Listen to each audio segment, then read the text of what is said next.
আসসালামু আলাইকুম, আমার নাম মেজুজন সোহাগ। তো আমরা এখন শিখবো ষষ্ঠ শ্রেণী অনুশীলনী 1.1। তো ষষ্ঠ শ্রেণী নতুন বই সমাধান হচ্ছে কত পৃষ্ঠার? 6 পৃষ্ঠার। তো আমাদের 6 পৃষ্ঠা 2 এর ক নম্বর সমাধান করবো। তো 2 এর ক নম্বর কি প্রশ্ন কি বলতেছে? 2 এর ক নম্বর প্রশ্ন বলতেছে যে 45,789। তো আমরা এটা কি করবো? এটা অঙ্কে আছে, আমরা এটা কি করবো? কথায় লিখবো। তো কথায় লেখার জন্য আমরা আগে একটি ঘর অঙ্কন করবো। তো বোঝার জন্য আমরা একটি ঘর অঙ্কন করবো। দেখো কি করলাম, দেখবো যে কি আছে। দেখো 1টা 2টা 3টা 4টা 5টা। আমরা এই পাশে কি করবো? যে 5টা সংখ্যা আছে আমরা এই পাশে 5টা দাগ দেবো। কি করলাম করবো যে আমরা এই পাশে লিখবো একক, লিখবো দশক, লিখবো শতক, লিখবো হাজার, লিখবো অযুত লিখবো। এবার আমরা কি করবো? লিখে যাবো, তাই না? প্রথমে আমরা কি করলাম, কি দশক, দশক লিখলাম। এবার লিখবো কি শতক, লিখবো কি হাজার, লিখবো হাজারে 2টা ঘর হয়, এটা হাজার হবে। আর হাজার থেকে অল্প একটু বড় সেটা কি হয়? অযুত হয়। একক লিখলাম, দশক লিখলাম, শতক লিখলাম, হাজার লিখলাম, অযুত লিখলাম।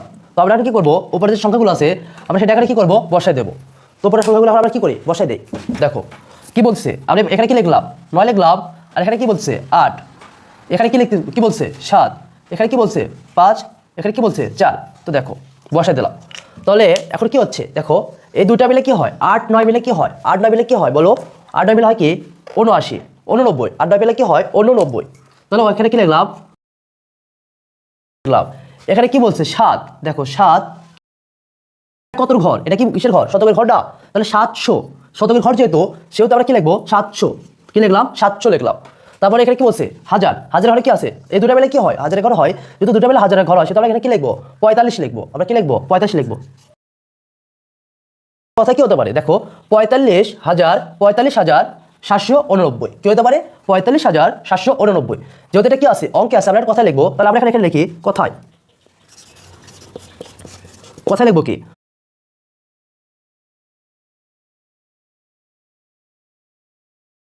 তো এই ছিল আমাদের অঙ্কের সমাধান। তাই আবার বলি, দেখো কি লিখলাম এবং কি বোঝাইলাম। তো দেখো এটা কি আছে? এটা আছে আমাদের অঙ্ক। অঙ্ক থেকে আমাদের কি করতে হবে? অঙ্ক থেকে আমাদের কথা লিখতে হবে। কথা লেখার জন্য কি করলাম? আমরা একটা ছক অঙ্কন করলাম। তোমরা যখন করবে তোমাদের এই ছকটা লাগবে না, এই ছকটা অঙ্কন করতে হবে না, শুধু এটুকু করলে হবে। দেখো প্রথমে কি লিখছিলাম? একক, দশক, শতক, হাজার। তাহলে এখানে সর্বশেষ কি সংখ্যা ছিল? একক। এবং পরে কি ছিল? দশক। যেহেতু একক এবং দশক দুইটা হয়, দুইটা হলে আমরা কি লিখলাম? 89 লিখলাম। 89 হলো কি? 89। তবে এটা শতকের ঘর কত আছে? 7। তাহলে 7 লিখে এটা যেহেতু শতকের ঘর, যেহেতু আমরা 7 কি দিলাম? 700 যোগ করলাম। তাহলে কি হলো? 789। 789। আর এটা কি আছে? হাজার। তাহলে কি হলো? 45,789। দেখো 45,789। এর মধ্যে কি ছিল? ক্লিয়ার ছিল। তো আমরা কি করবো এখন? এক এক এটা